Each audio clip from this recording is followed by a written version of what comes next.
مانتے تھے اور نبی کہ بشر نبی نہیں ہے، کہتے ہیں نبی تو ہے لیکن بشر، تو فرق کیا ہوا عقیدے میں؟ ان کے اور ان کے عقیدے میں کیا فرق ہوا؟ اچھا ایک مسئلہ اور سمجھ لو کہ وہ مکے والے بشر کیوں مانتے تھے کہ ان کے سامنے تو حضور پیدا ہوئے، حضور عبداللہ کے گھر میں پیدا ہوئے، اسی لیے ابو جہل سے جب کسی نے پوچھا تھا کہ اللہ کا نبی سچا ہے، اس نے کہا بالکل سچا ہے۔ اس سردار نے کہا ابو جہل کیا کہہ رہے ہیں؟ انہوں نے کہا کیا کہہ رہے ہیں؟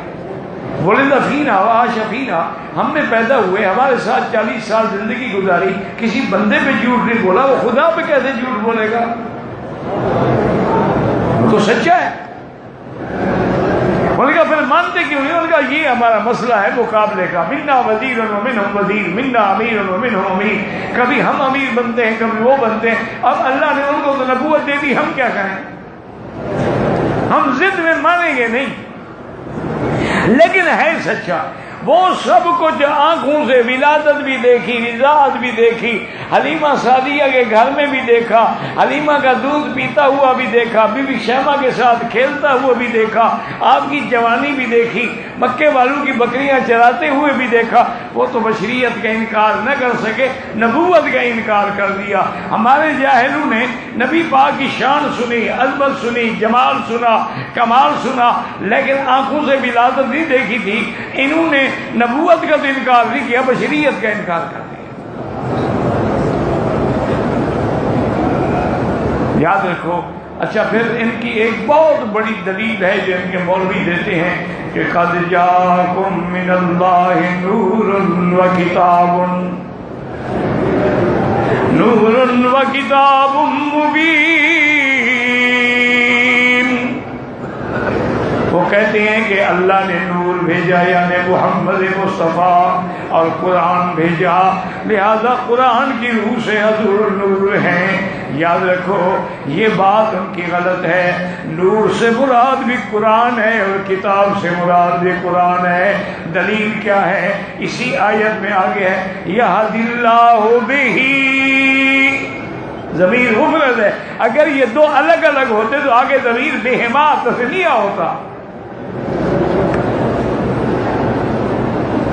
یہدی بہ اللہ، مانو قرآن بھی وہی ہے اور نور بھی وہی ہے۔ واتبعوا النور الذی انزل معہ، قرآن، انزلنا الیک نورا مبینا، اللہ کا قرآن۔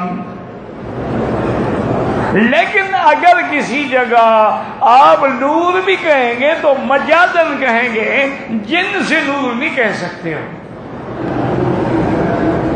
اس لیے اللہ ہمیں صحیح عقیدہ رکھنے کی توفیق عطا فرمائے اور صحیح عقیدے پر زندگی گزرے، اور سب سے آخری کلمہ جو موت کے وقت زبان پہ جاری ہو، لا الہ الا اللہ محمد رسول اللہ۔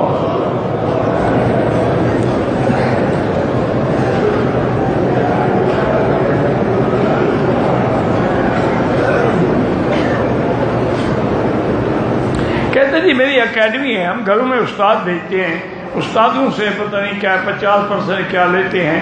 ٹھیک ہے، یہ تو آخر اکیڈمی کا خرچہ کیسے چلے گا؟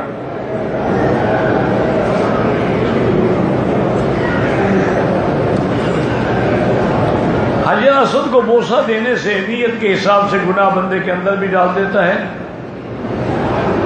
بندے کے اندر گناہ معاف ہوتے ہیں کہ حجر اسود گناہ اندر ڈال دیتا ہے؟ مجھے تو سمجھ نہیں آیا۔ حضور نے فرمایا تھا حجر اسود سورج کی طرح روشن تھا،